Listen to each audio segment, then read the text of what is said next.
Assalamualaikum warahmatullahi wabarakatuh.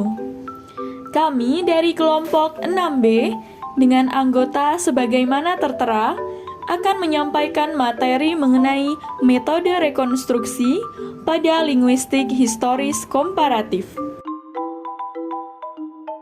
Sebagai pendahuluan sebelum mempelajari metode rekonstruksi lebih jauh, metode perbandingan klasik tidak hanya dengan menemukan hukum bunyi antara bahasa-bahasa, atau dengan istilah kontemporer menemukan korespondensi fonemis antar bahasa. Hubungan antara segmen-segmen yang berkorespondensi yang disusun dalam seperangkat korespondensi selalu bersifat konstan dan teratur. Oleh sebab itu, para ahli bahasa mengembangkan pula suatu metode baru untuk mengadakan pemulihan atau rekonstruksi baik fonem-fonem purba atau proto maupun morfem-morfem proto yang dianggap tidak pernah ada dalam bahasa-bahasa purba, yang sama sekali tidak memiliki naskah tertulis. Pengembangan pada rekonstruksi fonemis dan morfemis hanya menyangkut bahasa-bahasa yang tidak memiliki naskah-naskah tertulis. Maka, teknik rekonstruksi merupakan teknik prasejarah bahasa. Teknik rekonstruksi fonem. Penerapan yang pertama kali dilakukan melalui prinsip fonetis dengan mencari perbandingan-perbandingan kata dalam bahasa kerabat dengan menemukan korespondensi fonemis dari tiap fonem yang membentuk kata-kata kerabat tersebut. Setelah menemukan korespondensi fonemis, maka dapat diperkirakan fonem proto mana saja yang kira-kira menurunkan fonem-fonem berkorespondensi tersebut. Bagi tiap korespondensi dicarikan suatu etiket pengenal untuk memudahkan referensi. Etiket pengenal tersebut adalah fonem proto yang dianggap menurunkan perangkat korespondensi fonemis yang terdapat dalam bahasa-bahasa kerabat. Fonem ini biasanya diberi tanda asterik atau tanda bintang. Contohnya adalah sebagai berikut. Pada kata ikan, dalam bahasa Gotik adalah fix, F-I-K-S. Dalam bahasa Islandia kuno diberi tambahan R, kemudian bahasa Sakon kuno fish, bahasa Jerman tinggi kuno fish, dan bahasa Inggris kuno fish. Kajian pada data tersebut menunjukkan adanya kemungkinan korespondensi fonemis yang meliputi semua bahasa dalam fonem-fonem pembentuk kata ikan. Sebagai catatan, apabila dalam sebuah rekonstruksi melalui sebuah perangkat korespondensi telah ditetapkan sebuah fonem untuk dijadikan fonem proto yang memantulkan fonem-fonem bahasa kerabat sekarang, maka fonem itu tidak boleh digunakan lagi untuk menyatakan fonem proto bagi suatu perangkat korespondensi yang lain. Misalnya, bila sekali ditetapkan fonem A sebagai hasil rekonstruksi dari suatu perangkat korespondensi A dalam 5 bahasa kerabat, maka simbol A tidak boleh digunakan lagi bagi perangkat korespondensi fonemis lain, seperti I. Untuk korespondensi terakhir harus digunakan simbol lain, misalnya E. Rekonstruksi morfemis. Rekonstruksi morfemis atau antar bahasa kerabat mencakup rekonstruksi atas alomorf atau rekonstruksi untuk menetapkan bentuk tua dalam satu bahasa. Sebagai catatan, bahasa-bahasa Indo-Eropa memiliki naskah-naskah tua sehingga prosedur itu dapat diuji kebenarannya dalam suatu tingkat perkembangan ke tingkat perkembangan yang lain. Kesulitan yang dihadapi adalah bahwa bahasa-bahasa Austronesia tidak memiliki naskah-naskah tua kecuali bahasa Jawa. Namun, metode perbandingan itu justru merupakan metode yang dikembangkan untuk mengetahui tahap prasejarah bahasa, sehingga tidak menjadi masalah apabila bahasa-bahasa Austronesia mempunyai naskah tua atau tidak. Dari rekonstruksi, tidak ada satupun dari bahasa-bahasa itu lebih dekat dengan bentuk rekonstruksinya.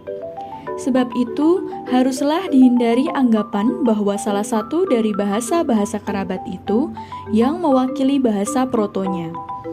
Bila ada kemiripan yang lebih besar antara satu bahasa kerabat dengan bahasa protonya, maka hal itu hanya berarti bahwa telah terjadi pewarisan linear dari bahasa proto ke bahasa tersebut.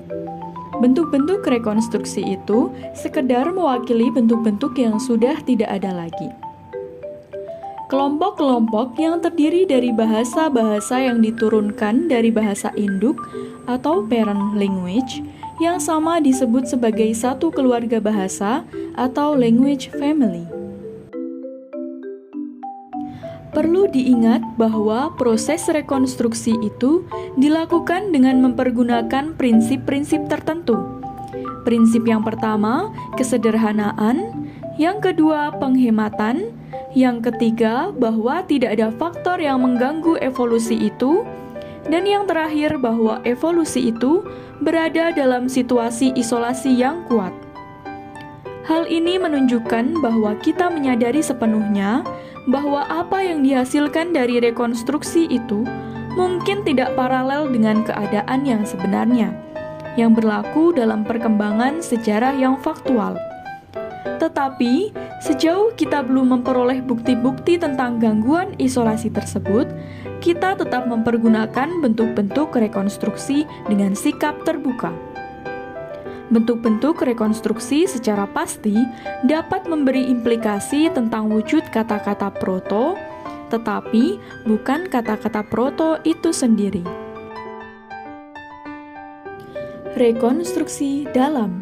Sebelumnya, terdapat istilah rekonstruksi luar, yaitu rekonstruksi yang dilakukan terhadap dua bahasa kerabat atau lebih untuk menemukan bentuk-bentuk protonya. Tetapi, di samping itu, ada juga rekonstruksi lain yang disebut rekonstruksi dalam atau rekonstruksi inherent. Rekonstruksi dalam adalah rekonstruksi yang dilakukan dalam satu bahasa untuk mendapatkan bentuk-bentuk tuanya. Dalam hal ini, kita hanya mempergunakan bahan-bahan dari satu bahasa saja, yaitu rekonstruksi atas alternasi morfofonemis atau atas alomorf suatu morfem. Rekonstruksi dalam adalah suatu metode yang mencoba memulihkan suatu bahasa pada tahap perkembangan tertentu pada masa lampau, dengan tidak mempergunakan bahan-bahan dari bahasa lain, melainkan hanya mempergunakan data-data dari bahasa itu sendiri. Rekonstruksi dalam, seperti dimaksud pada bagian ini, dapat dilakukan karena beberapa kenyataan berikut dalam sebuah bahasa, yaitu adanya alomorf, netralisasi, reduplikasi, dan adanya bentuk infleksi. Yang pertama, alomorf. Dalam linguistik historis komparatif, kita mempersoalkan bagaimana bentuk dasarnya pada masa lampau. Kemudian yang kedua, netralisasi, persoalan kata dasar dari kata benda dan kata sifat yang berakhir dengan sebuah stop akan memperlihatkan dua pola yang berlainan bila ditambah akhiran infleksi. Kemudian yang ketiga, reduplikasi. Reduplikasi merupakan peristiwa atau gejala lain dalam bahasa yang dapat dipergunakan untuk mengadakan rekonstruksi dalam. Dan yang terakhir, bentuk infleksi. Kasus lain mengenai hilangnya aspirata terdapat dalam bentuk infleksi, khususnya dalam infleksi nomen. Berikut penjelasan lebih lanjut mengenai alomorf, seperti yang telah disebutkan tadi bahwa linguistik historis komparatif mempersoalkan bagaimana bentuk dasarnya pada masa lampau. Apakah bentuknya pada masa lampau itu ber atau be atau bel? Apakah bentuk dasarnya adalah ter, le, atau lel? Sesuai dengan prinsip rekonstruksi morfemis, melalui rekonstruksi fonemis, kita dapat menentukan bagaimana bentuk morfem-morfem terikat pada masa lampau. Berdasarkan prinsip kesederhanaan dan penghematan, serta melihat distribusi tiap alomorf, maka dapat disimpulkan bahwa bentuk proto-alomorf di atas adalah ber dan ter. Berikut penjelasan lebih lanjut mengenai netralisasi. Beberapa gejala dalam bahasa Indonesia dewasa ini dapat memperkuat hipotesa, yaitu adanya posisi B pada posisi akhir dalam kata lembab, sebab, Sabtu yang diucapkan dengan P, lembab, sebab, dan Sabtu. Kata-kata tersebut pertama-tama disebarluaskan dengan tulisan bukan melalui bahasa lisan. Sebab itu, ejaannya tetap dipertahankan walaupun cara mengucapkannya tidak selalu konsisten dengan ejaan. Berdasarkan prinsip ejaan bagi bahasa Indonesia yang berlaku sekarang, yaitu satu tanda untuk satu bunyi, maka tak usah heran bila suatu waktu ejaan itu akan berubah menjadi lembab, sebab, dan Sabtu menggunakan huruf P. Selanjutnya, reduplikasi. Dalam bahasa Yunani dan Latin, vokal O dan I dilemahkan menjadi E. Sedangkan dalam bahasa Sanskerta, vokal A dipertahankan, sehingga bentuk rekonstruksinya dalam bahasa Yunani dan Latin adalah dodoka dan didi. Demikian pula bentuk-bentuk perfect dalam kata kerja Latin seperti tetigi, saya telah menyentuh, cecini, saya telah menyanyi, dan sebagainya diturunkan dari litigi, cicini. Secara historis, tidak semua bentuk reduplikasi itu sudah ada sejak zaman prasejarah bahasa Melayu. Ada reduplikasi yang merupakan hasil ciptaan, kemudian berdasarkan prinsip analogi dapat dilihat dalam kata-kata rumput rerumput, pohon pepohon, buah bebuah, dan sebagainya. Terakhir, bentuk infleksi. Bentuk normatif dari kata rambut dalam bahasa Yunani adalah trix, sedangkan bentuk genitifnya adalah trikos. Dalam kasus normatif, aspirata hilang dari konsonan K karena ada penanda S. Bahwa aspirata itu hilang dari K karena penanda S dapat dilihat kembali dalam kata onux atau cakar dengan bentuk genitifnya onukos. Dalam kata trix atau rambut, aspirata dari konsonan K menghilang karena penanda S, tetapi dalam bentuk genitif aspirata ini muncul kembali.